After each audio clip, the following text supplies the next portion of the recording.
compliance policy. Sounds pretty interesting. All right, and we are now live. Mr. Mahan. Thank you, sir. Council, this was on your agenda, and it was given in time, but we had a little editorial issue. So this is not in your packet, but you should have this in paper in front of you, 2026-44, and we've provided copies for the gallery, I think, as well. Mayor has a presentation on this, but it's a process on bond paying compliance. Sure. If I may, Mr. Chair and Council, Zach, can you? Yeah, thank you very much. I've got a short presentation that, if you'd like, I can forward it to you, but it's pretty much summed up in everything that you have in front of you with the briefing sheet that I sent out on Friday to you all. And essentially, this is a post-issuance compliance policy that we have been encouraged to adopt since we're looking at taking on some debt here. And so let me go ahead and get into it. Why this matters now, if you want to go ahead and move to the next slide there, Zach. It protects our the tax-exempt status of the city bonds. It also ensures compliance with federal tax and security laws is another major importance of why we need to do this. And it's just also showing good style, good financial stewardship, good form, if you will. And so if we move on to the next one, what this policy actually does for us is that it establishes some formal procedures. It gets it in place, compliance procedures, and it is through the auditor's office. And so it's something that, or the fiscal officer, depending on what type of a city you have. And it assigns oversight to the auditor for these different reports. There's an annual financial disclosure, or the electronic municipal marketing access, EMA, in other words, that is required for this. And what this does, it tracks and reports any kind of material financial events that might have occurred over the past year. It also makes sure that we're properly using the bond proceeds and the investments. This is part of this reporting that is going to be coming out of the auditor's office on an annual basis is good. It's good. It strengthens our record keeping, and it improves our transparency. So as far as our benefits, if you want to move on to the next one there, Zach, thank you. Reduces any financial and legal risk.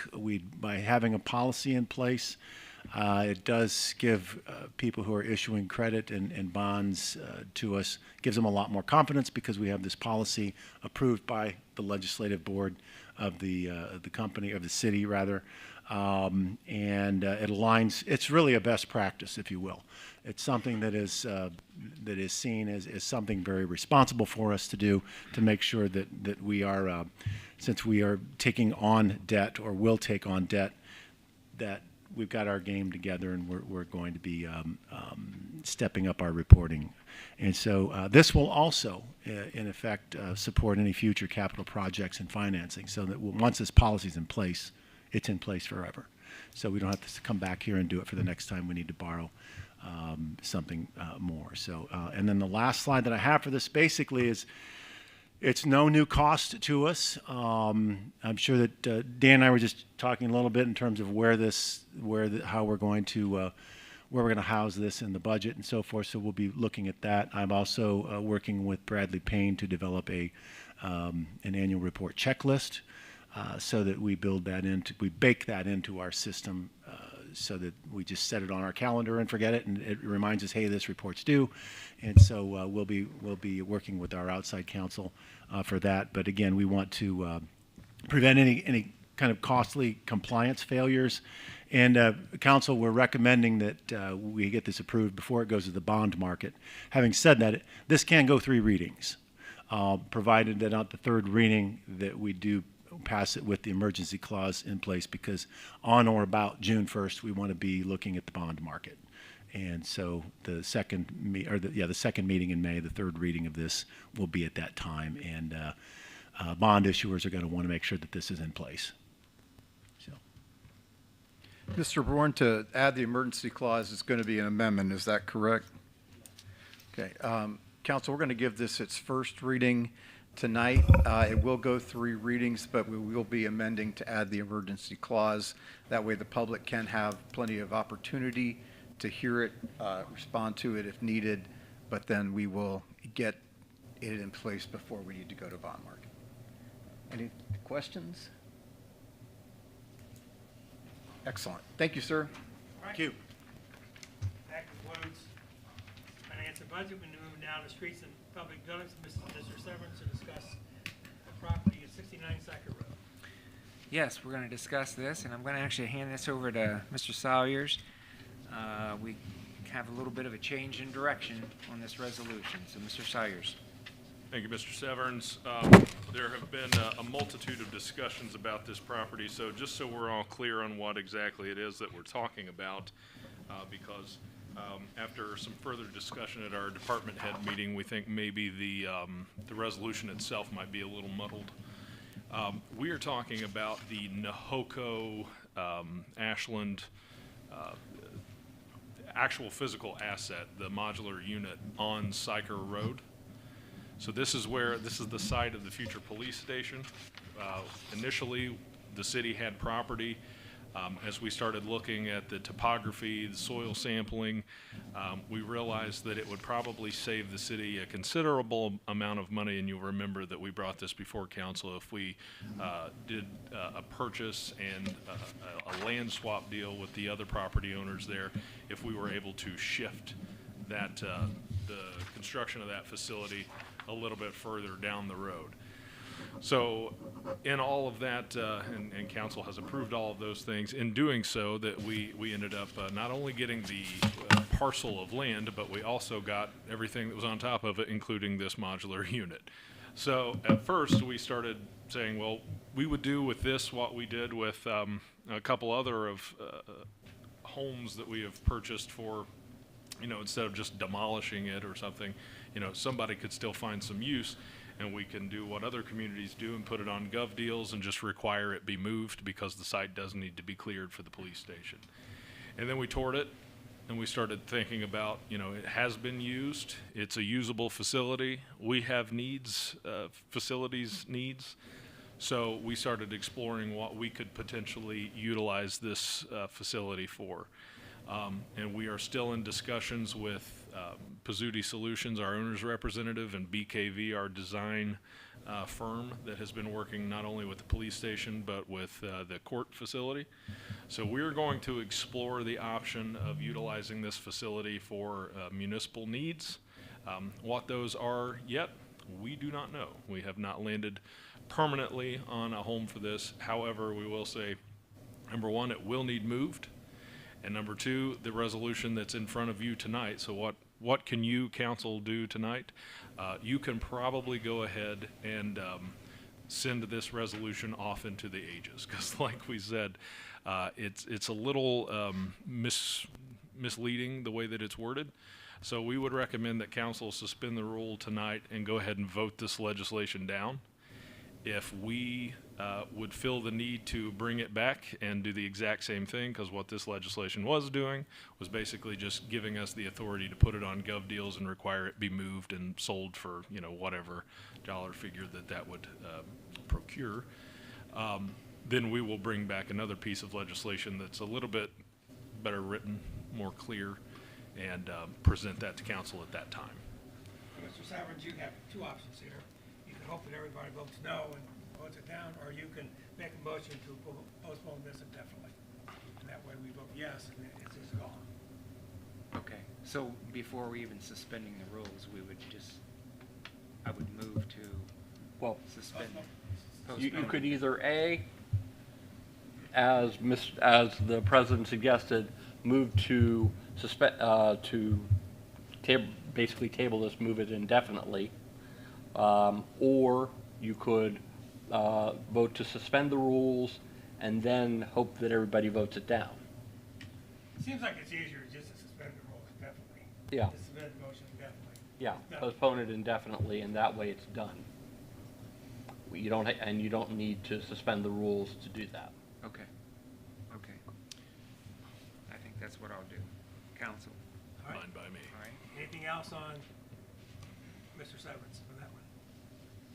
not, we'll move on to police, fire, and civil defense, and Mr. Miller to discuss the College Township fire contract. Yes, this is a contract to enter in. Well, I think I'm just gonna let you explain it, Chief. I think you're a little bit more up to speed with it than I am. Sure. Yeah, briefly, so we've coordinated, the chief and I have discussed this. I know that he's discussed this with College Township and Kenyon College. We worked with this with Mr. Vernon. There were some pieces of this that I think the chief will want to specifically go over, and maybe we'll get into the nitty-gritty with council if they want to talk about those individual pieces. Do I got to pick up talking? Yes, yeah, pick that up. Yep. Hello? There we go. Okay, I'll try not to sing. All right, first off, this looks very nice.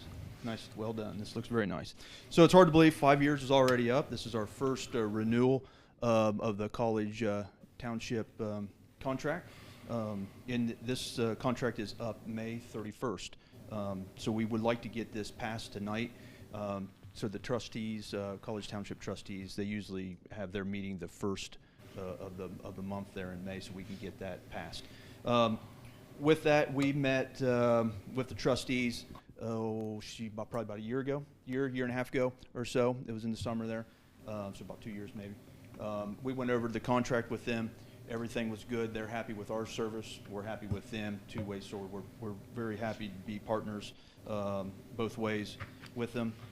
We did do some changing a little bit in the new contract. For instance, just because some things have changed.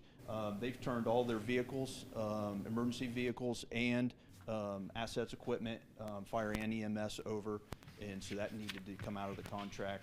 There was some wording in there where it talks about personnel staffing, which was one officer, one firefighter, and one part-time employee. So we changed that to just one sworn officer, because it could be a captain or a lieutenant, and then one firefighter, or then two more firefighter paramedics, whether that's either full-time or part-time. We didn't want to just handcuff ourselves and just say it needed to be a part-timer. So, so we changed that, and then there was Mr. Braun did add in a section because they requested, like I said, they did review this and they have their, and they vetted it. They do have their the blessing if you guys give it to us tonight.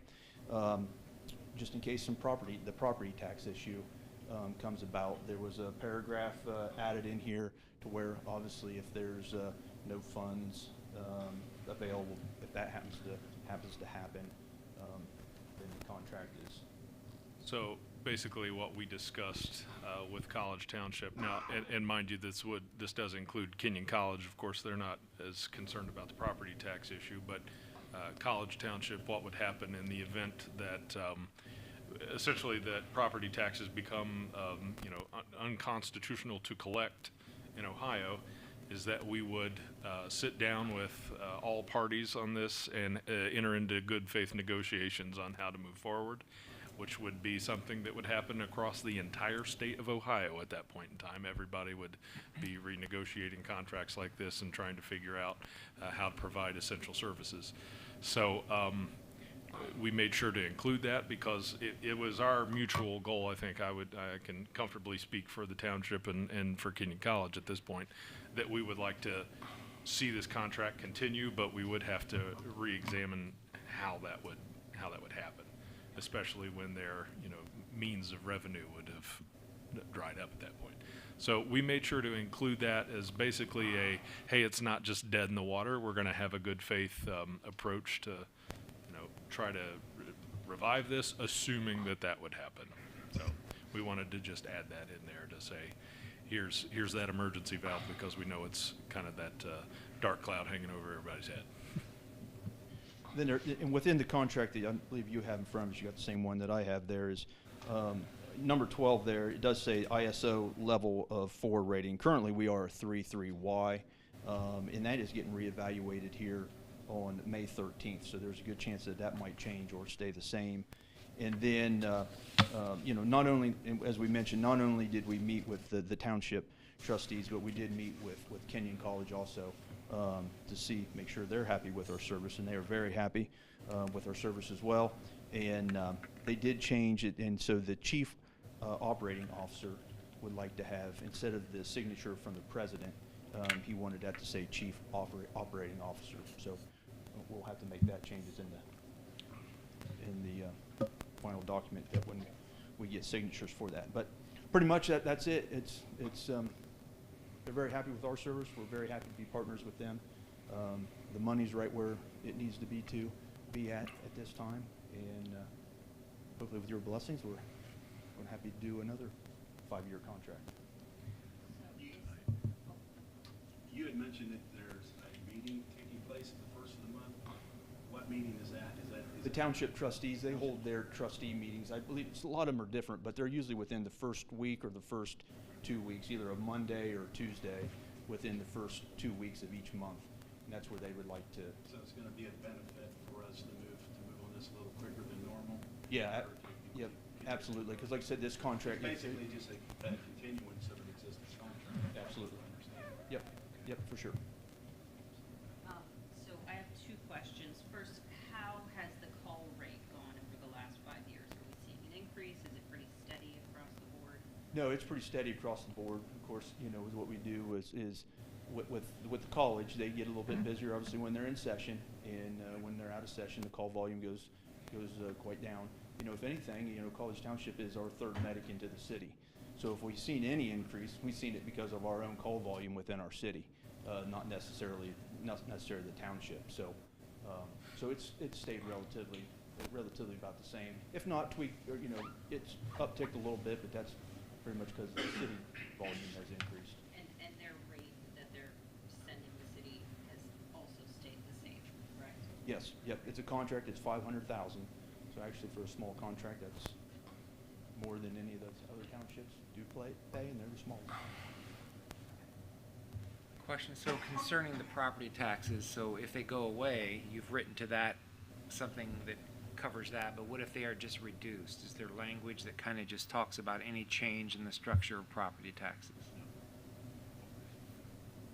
If they remain the same, if there's no change the only thing that this accounts for is if there is an abolition of property taxes.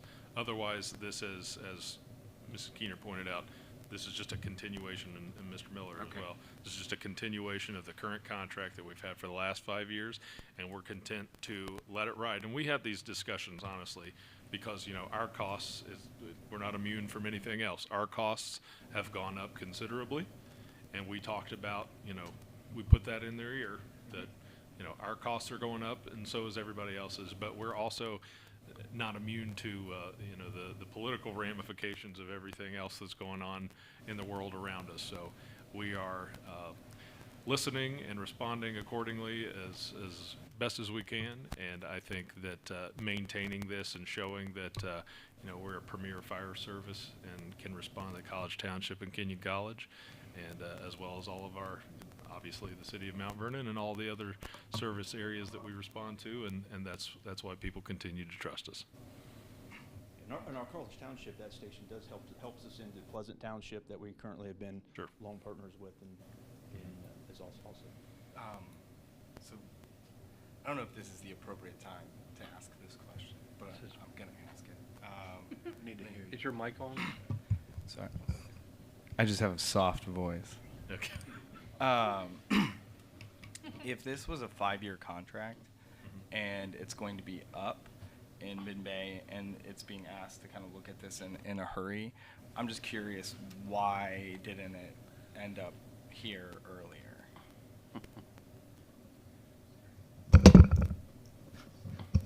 Yeah, I mean, the contract, we've gone back and forth with negotiations between, internally, and we've provided it to council in due time. Could we have provided it earlier? Sure, we could have got it out a month ahead or even longer, but we wanted to make sure that. I mean, everything's been going great. I mean, I constantly have conversations with the trustees there, and with Mr. Wakeman, who's the chief operating officer of Kenyon. So, everybody's been happy with us. There's nothing that needed to be really a change or brought to just a continuation of the contract. So, everything's been going really good.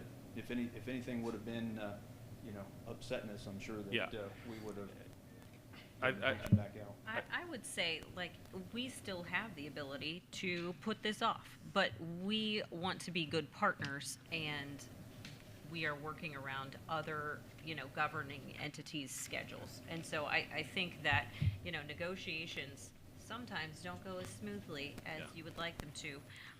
I'm in one at work that's taken like 8 months, but I think that it's basically the same contract with just a few tweaks here and there. So I think that this is, again, a good faith kind of effort here.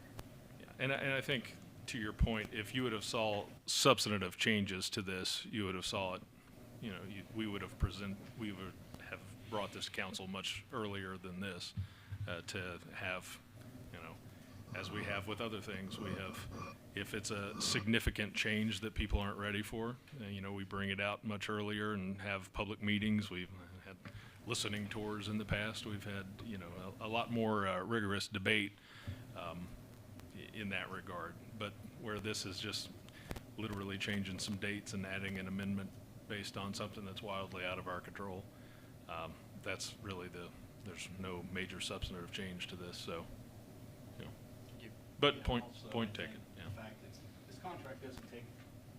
this contract doesn't take effect till June the 1st. So as far as the city and council and everything, yes, we could take it out the 3rd, but by moving this along and suspending, the rules for the 3rd reading and everything, basically all that does is it benefits the township trustees in order that they can adopt it and everything can fall into place so we can meet this June 1st deadline for when the contract actually takes effect.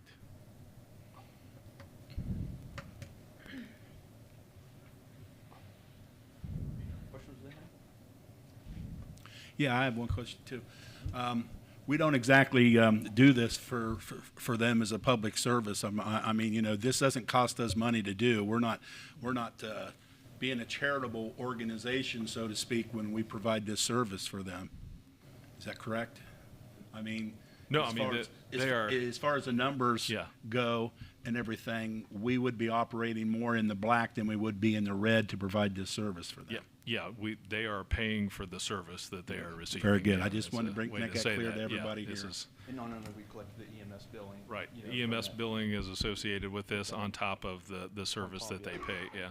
So this is not done out of as much as we want to be partners with College Township and Kenyon College, and we are, especially through the student program that we have with Kenyon. We're still operating a business. The citizens of Mount Vernon expect us to, think of Mount Vernon first. So that's why we have a lot of these charges in here. But no, they certainly pay for their service, and it's mutually beneficial. It helps, the city with our costs that are associated with running a fire and EMS service, and it helps, College Township and Kenyon College have, like I said, a premier fire service. It's not the same as just being able to, be the closest in town or, have a volunteer fire service. Is when we arrive, we're the best trained, we're the most credentialed, we have the best equipment, so they know that they're getting a premier fire service.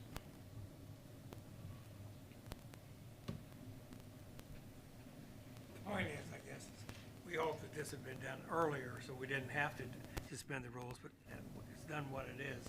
But just in the future, make sure things are, look forward in the crystal ball a little bit, so we can not have to do that. Anything else, Mr. Miller? No, that's it. Thank you. Okay, we're adjourning the police, fire, and civil defense. We're going to move now to employee and community relations with Mrs. Skinner to discuss the services and resource coordinator position. Thank you, Mr. President. We're going to file this under significant change that people aren't ready for. So I've heard from several members on council. I've talked to the safety service director. Overall, this role was just not shaping up with the job description as it sits right now. It's just not shaping up to be exactly on the nose of where we want it to be. So I am going to ask to postpone this indefinitely.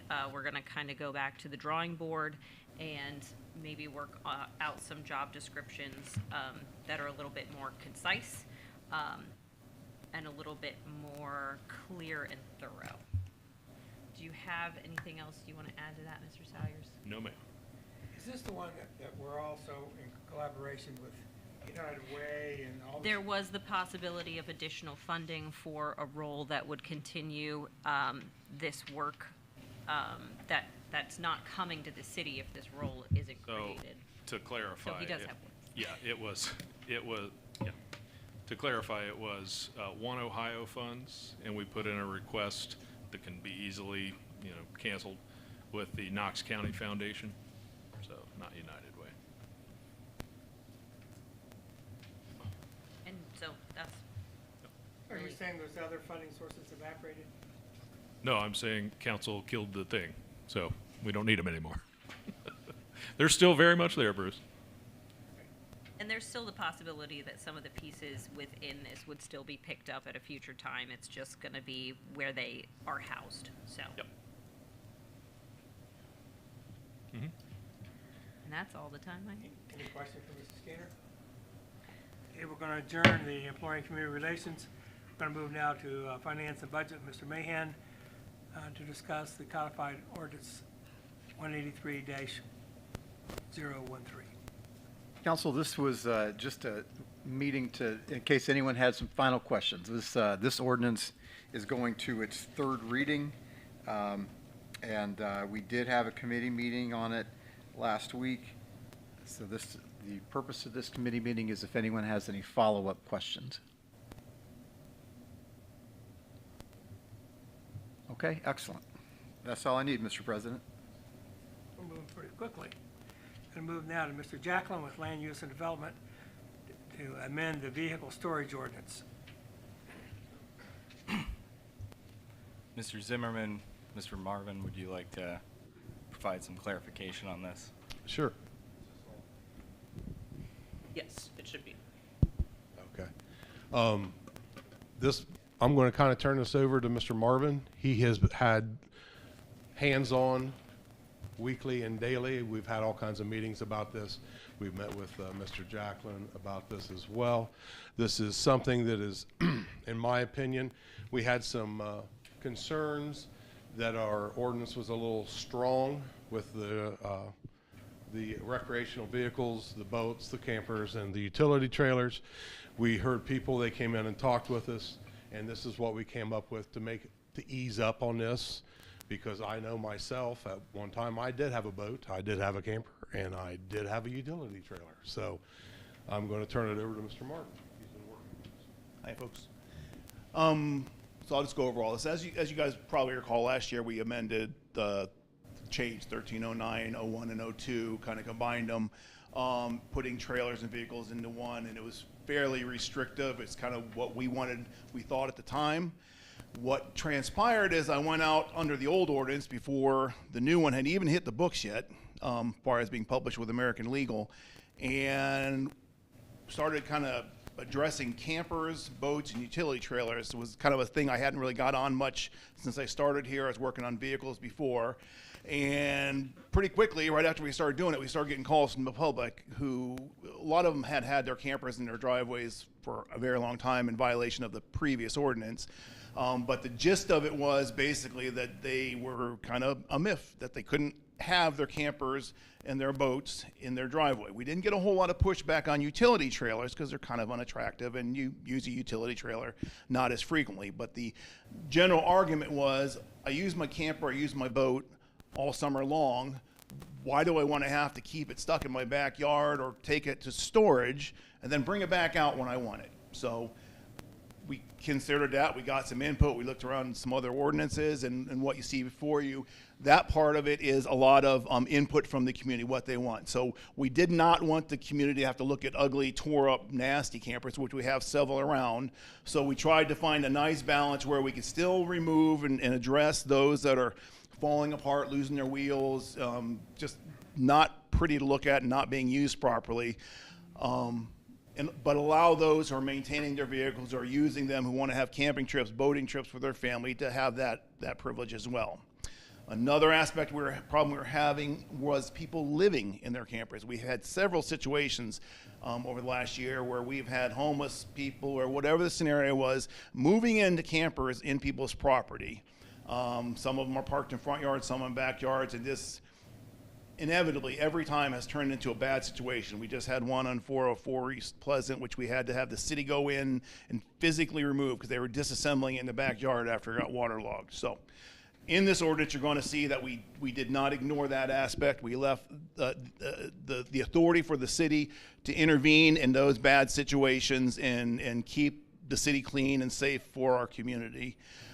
Utility trailers, there's a little bit of an aspect in there. We had a couple gentlemen who had, have you seen the kind of utility trailer people might haul a motorcycle in? They're enclosed, usually more attractive than an open bed, junk hauler. A couple people brought that to our attention, like, hey, I ride my Harley all summer round. I keep it in my trailer. I don't want to have to, haul all that. So that made sense. So we've also included some language in there to allow for enclosed utility trailers that are well maintained, as long as they're not logoed and businessed and, unattractive to the general public. As long as they're maintaining them, we have some allowances for those to be in. The only thing that still stayed pretty restrictive are your open bed, brush hauler, trash hauler types. We didn't want those sitting out in people's driveways or out in front yards or whatnot. So we've still asked that those be maintained to the rear of the property like they always have been in the previous ordinance. Some of what was already addressed, I think, in the previous rewrite of the trailer vehicle ordinance using an improved service, which was already voted on last year. We have a lot of situations where people running up front yards and whatnot with their trucks and their trailers and parking them in their front yards. So it was decided to try to address that. Not saying you can't necessarily have some of these items that are approved in the new ordinance in your front yard, but you can no longer just roll it off into your grass. We're asking that now with the trailers, as well as you guys approved last year with the vehicles under the previous ordinance, this basically has already been voted on last time, that we still continue to require that they put some kind of an improved service down before they park their vehicle on their lawn or whatnot. So it'd have to go through zoning, get an approval, and make an offshoot off a driveway or a side parking, just so we don't have people parking in their lawns and their, side yards and such. And that, like I said, that part was already approved under the previous ordinance last year, so that's really not a change. None of the penalties, I don't believe, law director could say better, really changed, I don't think, other than we now have the authority to, like we did with vehicles, cars, to remove unregistered and dilapidated vehicles when we don't get compliance from the owner. Now, just so you know, we're not going to sweep them. We've actually extended the time period. It used to be 5 days we allowed for responsiveness on this when we said to remove it. It's 10 days, if I'm not mistaken, Counselor? 10 days at this point, I believe. We've extended that out regardless to give them a little more time because we felt like we were being too restrictive and not giving people sufficient time to react to what we were asking them to do. So we've given them a longer amount of time. Just so you guys know, we're not ogres of people calling and saying I need more time for whatever. We've always been cooperative allowing extensions, but at least we need some language on the books so we can react. So I think, have I got all the changes? I think. Like Mr. Marvin said, we're not reinventing the wheel here. We actually are lightening up what you can have, and just so it's on an improved surface, okay? The penalties have always been in there. They're on a lot of the ordinances. And this really come to head. Our last gathering, we got together, and there was a lady that was in the back, but she didn't want to speak because she was, she didn't like public speaking. She lived beside 404 East Pleasant, and there were videos and pictures, and I'd be more than happy to share some of those with you all. And it wasn't very pleasant, and it took us too long to be able to go there and clean it up. So this is why we're bringing this to you right now. We're tweaking it a little bit so we can, watch out for the citizens a little bit better. So I have a couple questions. But are we not talking about in section 3 the addition of B, C, and D? Oh, I'm sorry. So it says at the top that everything in bold is added. So have those been on there? yeah, Those are the same way we've dealt with other motor vehicles. And what we did was we took the motor vehicle penalties and just moved so that we're only dealing with one set of penalties for all vehicles, whether it's motor vehicles, RVs, boats, or whatever. So we don't have these people, it's a motor vehicle, it's a motorcycle, which set of penalties? We just have one set of penalties for all of these types of vehicles. And I can say over the last year, it's never come to this. But if you don't, and that was in the old ordinance we passed in August as well. I just wanted to clarify that those are additions for this broader range that we're talking about, and not just motor vehicles. I thought that's what. You'd have to ask the law director about that. That's what I thought he just said. I'm not sure I understand. Everything is on there. When we used to haul vehicles, essentially this is the same policy. It's just been umbrellaed to That's why I said the broader things yes, that it we're includes, talking about. and actually, if anything, it's become more lenient. Like I said, we took away the 5-day previously. That I think last you guys voted on that, and extended that out to 10 days. So everything that we're doing here essentially was what was applicable to motorized vehicles. We just had absolutely zero teeth to clean up broken down trailers. There was nothing we could do. This just encompasses trailers under that same umbrella, if that makes sense. I have a couple questions. I understand you're hearing from people who have boats and trailers that want to leave them in their driveways or whatever. Are you hearing from neighbors who don't like boats and trailers in their driveway? Because I'm not sure I want to have a boat next door to me. Yeah, so I get all of those calls, and I can tell you this. The only time I have ever got a call about a camper was when I've cited someone down the street, and he will say, why do I have to do it? That guy down there has got one too. I do not recall a single incident at least of a decent camper. I'm not saying like these junky ones. I haven't got calls about that. But a maintained camper in a driveway, I'm trying to think of a single time someone's called just arbitrarily just to let me know that there was a camper out there. But and I kind of understand what you're saying too. But there are some restrictions in there. Like we kind of tried to noodle this through and say what would bother people, and so we put some kind of size restrictions, which you've read in there, and things to kind of keep it under control, while also maintaining, people's desire to have a camper and a boat out there. But I honestly have not had any complaints other than the few yucky ones we've had to deal with people living in them and that sort of thing. This is stemming from the type of camper and boats that are beyond like repair. I say they're melting into the earth. They're up to their axles. And that's why we have language where if they're in good repair and they're not, a blight or a black eye, I guess, on the area. No, we haven't had. I don't recall anyone saying, "Hey, they got their camper sitting out here and I don't like it." Now, we've had many calls as they've got their camper in the front yard and they got electric hooked to it, and I know someone's living in it. We had many of those calls. And then we didn't have any real recourse to deal with it. So that's why we brought this up to you all. The other question I have is how many HOAs prohibited? We're not an HOA, so I couldn't tell you that. But aren't there HOAs that you can't put a camper in the driveway? I'm certain there are. I don't know the specific rules of any HOA, even within our own area here, but I'm quite certain there are HOAs that say that.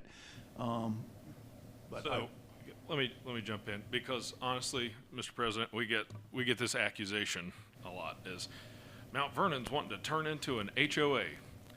No, and quite precisely is the reason that we brought this up is, we were able, and I say we, it's these two guys right here that took a lot of flack, and I think they need a lot of kudos directed their way. We were able to go through and take out a lot of junk and inoperable vehicles, and I use the word junk because the Ohio Revised Code uses the word junk. They were junk and inoperable vehicles, and the same penalty process that applied to that is, to Ms. Keener's point, it's the same penalty process that applies to RVs and trailers and the things that they're talking about right now. But we have had people call in and say, hey, I've spent tens of thousands of dollars I mean, there are some of these RVs and boats that are nicer than homes that are in certain parts of the area. And that's not to say anything about the homes, that's to say how nice some of these RVs and boats are. And I don't know that anybody, that's to say, because we've heard some whoppers in the time, but I don't know that anybody would call and complain and say, I don't want to live next to this big, beautiful RV or this big, beautiful boat. Maybe they would, maybe they wouldn't.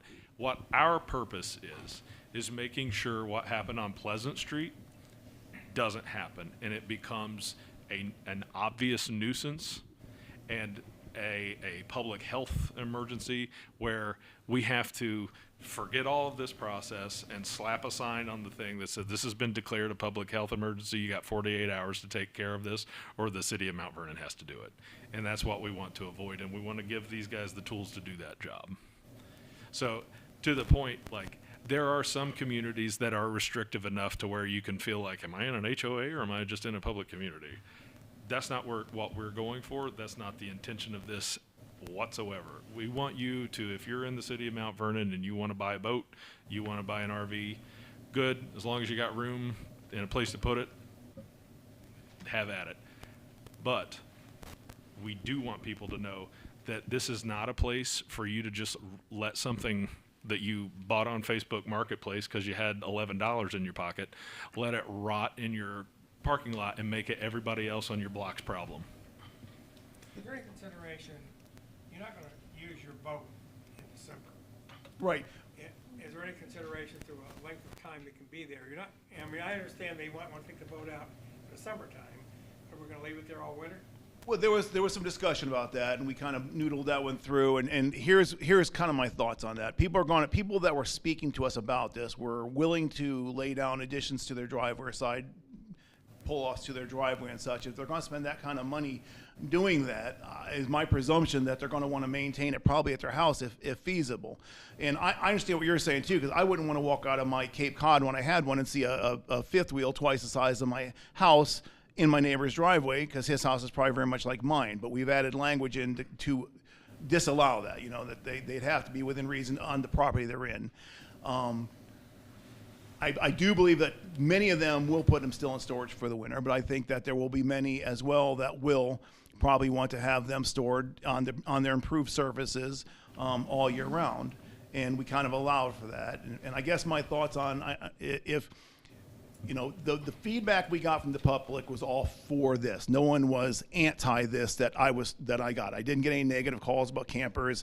Most of the campers that people were calling about were upset because their camper's been in their driveway for the last 10 years, and unfortunately no one had ever enforced the ordinance with them. So I don't foresee there being an overwhelming amount of change with this. But the beauty of our system is, if for some reason we start getting feedback from the public that this is, you know, a horrible, horrible thing, we always revisit it and figure it out and make the adjustments we need to make if we foresee a problem down the road. But right now, based on what we were told, this is kind of where the general public was as far as the campers and the boats went. Sometimes you see a camper out in the driveway, they threw a tarp over all winter. No. Yeah, we're not going to allow that. There is always going to be your 130501, which is your exterior maintenance clause in your ordinances, which say you cannot create a nuisance, blight, or anything in your neighborhood. So I always have that resource. If I drive by and see a gray tarp tied around a camper, I am most certainly going to address that and say that is unacceptable. 1301-0501 allows me to say you need to get proper cover for your camper, or we're just going to have a problem. Bless you. Thank you, Mr. Marvin. I think we're almost out of time, and this is going up for its second reading, so could I get, it seems like kind of a topic that people are interested in, so could I get 10 minutes on the next gathering? Okay. I joined in.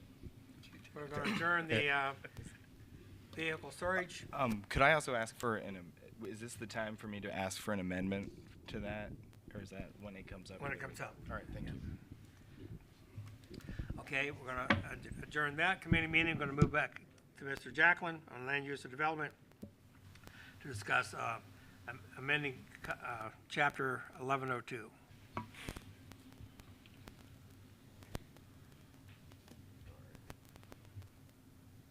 Well, my understanding is this is just pulling everything together that had, this one section had been missing. Yeah, so I'll start it off and you can back clean up there. So over the past year or so now, we have been cleaning up legislation similar to this that takes some of the fee schedules and things like that out of general council hands and puts it in under the control of the controlling board. It's a pretty typical thing for fee schedules. I'll speak to past experience. When I became the county recorder, there was a long-standing fee for copies that had been created by a judge from multiple judges ago that was 5 cents. And nobody wanted to touch it, and 5 cents wasn't paying for anything. And a lot of attorneys from, I'll say, out of town, because certainly local attorneys would never abuse that, Rob. They would just send large amounts of requests in, and they knew that they, no matter what amount of work that it would cause on a local person, they didn't really care because somebody had to go dig through microfilm, and they just had to pay a 5-cent bill per page. So we went in and looked at what the statutory requirement was, and we got that changed, and that ended those large requests for random pages, I should say. But this is an example of when fee schedules are buried into legislation and can only be changed by legislative bodies, and they have to go through 3 public readings and listening tours and all sorts of public scrutiny, and nobody likes to be the bad guy that sets the fee schedule, right? Then they never get touched. And when really fees can be a tool for development, they can be a tool for something to disincentivize development. And that's something that most communities, whether it's the state of Ohio or even a community like Mount Vernon, can handle with a controlling board. So, and I'll turn it over to Mr. Brewer. I would just say that we've actually been doing it for the last 2 or 3 years. We've done it in at least a half a dozen different pieces of legislation, sort of setting the fees and changing it this way. That gives us flexibility to change, if there are changes with the macro economy, if there are changes with the state government, the federal government, depending on, what the fee or what the permit is at the time. So obviously it's not going to be exorbitant, or we are going to hear about it directly. We're the people that have to issue the permits ourselves, so. Anything else, Mr. Jackson? Nope. Okay, we're going to adjourn. The committee meetings, we're now in recess until 7:30 p.m. and begin the legislative portion of the meeting.